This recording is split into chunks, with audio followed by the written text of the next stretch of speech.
But what can we expect from season 3? I mean, one of the things that, for season 3, for my character, a lot of it is living with the aftermath of what happens at the end of 2, which I can't fully give away. But it's the story for both of us about, in one way, our ascendancy in the world, the milieu that we live in. We're rewarded in a strange way for what's happened. And I keep on climbing the ladder in the Reich, and we become more successful, more celebrated, more lionized as a family, whilst at the same time there's the opposite journey that's happening inside us and between us. So it's that interesting dynamic. It's been very interesting for us to play. But also, just like Alexa alludes to, it kind of cracks open genre-wise, which for me is very interesting. Obviously, it's really good for the kind of spectacular element of the show, and it's very intriguing. But what's more important, as far as I'm concerned, is that the way that it opens up in terms of alternate realities and possibilities is the emotional effect that has on people. And for my character, the early inklings he has that there might be some other reality in which a version of him exists where he did not have to make the choices that he made, and that different members of his family might have different outcomes, becomes incredibly emotionally, psychically powerful to him. I mean, we don't go very far into that story, but it's a very major part of it. For those of you who maybe aren't familiar, John and Helen, your 2 characters, are married, and they basically have to make a sacrifice within their family to uphold the standards sort of set by the Nazi. Not by we choice, don't make this. Well, we don't make the sacrifice. he chooses to, We because of have his raised a loyalty perfect young Nazi, and in a way, people say, "Oh, does your character begin to doubt?" I don't think he begins to doubt. I think the doubts have always been there, but this is the chickens coming home to roost. There's a certain horrific inevitability to it somehow. Yes, so that's about as much as I can say at this stage. Right. Will we see his loyalty tested, do you think? You always see his loyalty tested. I mean, it might become a bit more obvious. I mean, I would always want it to be tested more than it ever is, but I suppose they've still got a kind of a narrative they have to, roll out very slowly. But yeah, you see he's constantly, that dynamic between the person that he has to be and the person that he would have been otherwise is always playing out in a subterranean way. Did the election of Donald Trump change anything as far as the writing going into season 3, or was that already sort of predetermined? I was aware that when we get asked questions like this, obviously quite a lot, and the fact is, when we did the pilot, it was already happening. Yeah. It's what was in the air. It was already happening when Issa's dad wrote it, 1962. It's always but it would definitely. I mean, because it's got so much. Exponentially so much more pronounced and vivid, the divisions and what's going on. It seems like it's happened since, but it hasn't. It was already in the air. It was already the case that when I read the pilot, it was like, well, this is very timely. But but it's not as though we write to that. I have to actually do the opposite sometimes when it seems too on the nose. And so obviously you guys cover some very heavy subject matter, but what do you guys do on set to just sort of like take a deep breath and relax? He's a total dork. Yeah, this is true. Yeah, it's my favorite dork. It's funny though that we need to kind of decompress. And one of the strange things is, people ask me, what's it like wearing that uniform? And it's strange that you on the first day remember putting on the Nazi uniform, and you're aware of the historicity of it, the power, the darkness attached to it, and people walking out in the corridor, and everyone's like, Jesus, sorry, that's quite something to see that. And the next day, they're like, hey, Rufus, and then within a couple of days, you just, this is cool. Right. And after a while, you just become so inured to your surroundings. It's very telling, actually, because that's what happens to people. Our capacity to normalize is kind of what happens to us, that we just become so, these things become invisible. I'm in an office that is comprised entirely of different types of swastika, whether it's leather swastikas or concrete swastikas. It just becomes wallpaper after a while, which is very strange. You become used to things that it doesn't feel very healthy to become used to. But surprisingly enough, whenever we get our opportunities to be just deeply silly, we really are. We have a really good time. So what do you guys, and each of you can answer this, what are you guys hoping that viewers most take away from season 3, or most kind of think about and kind of sits with them?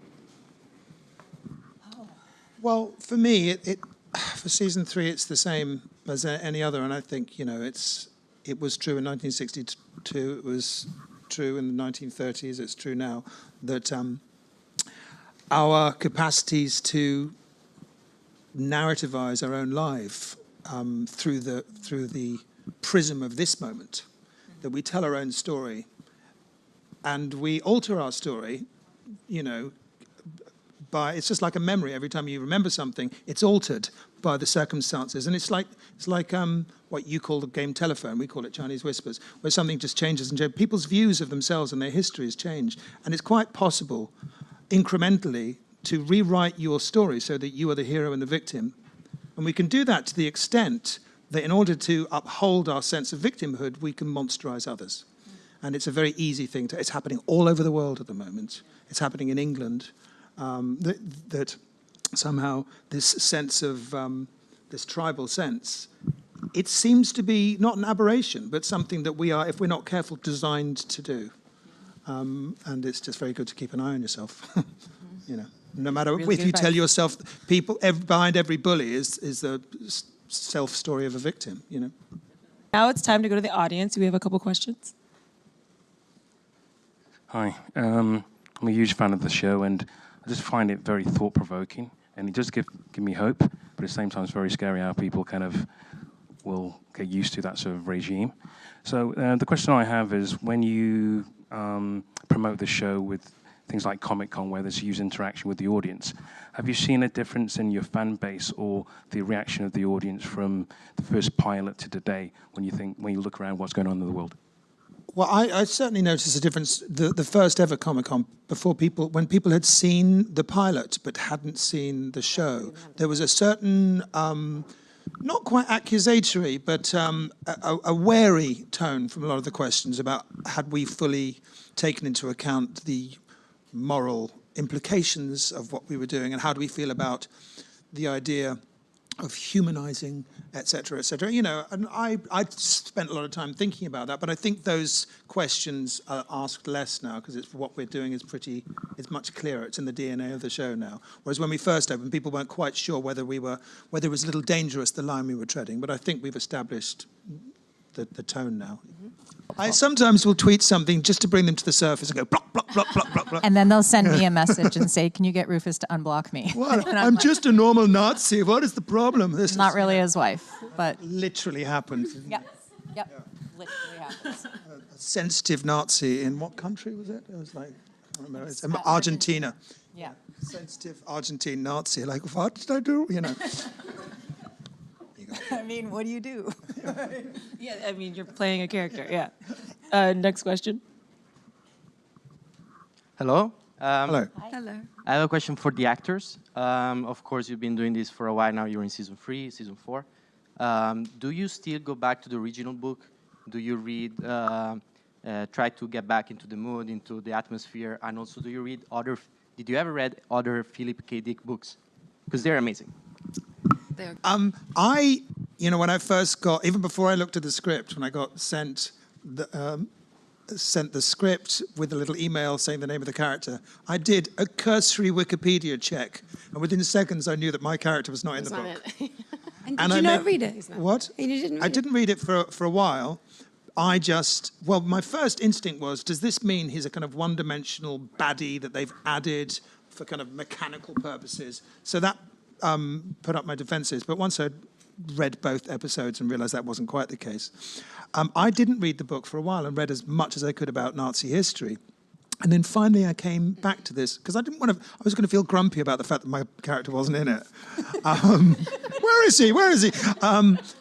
And then I came back to the book, having read The Rise and Fall of the Third Reich, Inside the Third Reich, et cetera, and was absolutely blown away by the book. And I had no expectations. Because sometimes it can almost be a shame to kind of pluck over a book in a vulture-like way for kind of character tidbits. If it's any good, you forget why you're reading it, and that's what happened to me. Hi. Hello. Hello. Hi. Had the TV show been set in a different decade, like the 2000s or 2010, what do you think would be some of the biggest changes in the storylines and in how the show is presented? It would be fundamentally a different show, I think. Yeah, it would So I also can't- be 50 years after the Second World Yeah. War, rather, and then Yeah. the evolution would have gone that much further. You'd have had your, you had your mini revolts. You'd have had so much would have already happened Right. by the time you get to that story.